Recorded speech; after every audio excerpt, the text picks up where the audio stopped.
Hallo meine Lieben, hier bin ich wieder und ich bin jetzt gerade am Eisbach im Englischen Garten und wollte eigentlich ein bisschen den Surfern zuschauen.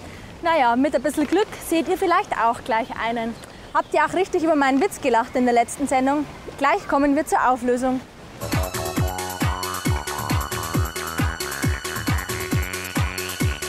Und jetzt kommen wir zur Lösung von der letzten Hausaufgabe. Da habe ich euch gefragt, was sind denn die beliebtesten Vornamen, weiblich und männlich, in Bayern 2008 und in Österreich?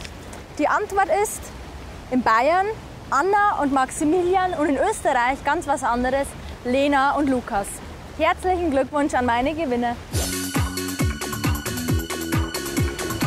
Und wir kommen zur neuen Hausaufgabe. Aufgepasst, ich zeige euch wieder ein Video. Erinnert ihr euch noch an den ewigen Stenz?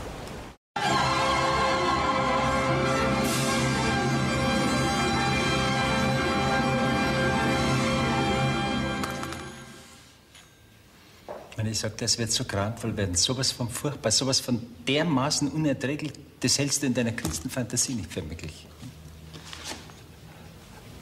Weiher, Wager, woge du Welle, Walle zur Wiege, Wagala Weiher, Wallala Weiher, war Wahnsinn. So, nun meine Hausaufgabe, meine Frage. Was heißt denn das Wort krampfeln? Und noch eine Zusatzfrage. Wo steht denn das Denkmal für Helmut Fischer? Da bin ich jetzt richtig gespannt auf eure Lösungen. Ich glaube, das müssen schon richtig Münchner Originale sein, um da auf die richtige Antwort zu kommen. Schreibt mir die Lösung wie immer als Kommentare unter mein Video. Und auf keinen Fall vergessen, mich und diese wunderschöne Umgebung wieder zu bewerten.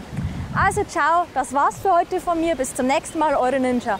Ach ja, übrigens, mein Nachbar, mein direkter Nachbar von der Homepage von München Video ist auch noch ein richtiger Münchner Original. Tschüss, ciao. Jetzt kommt das Video. Na, komm. Ja, richtig.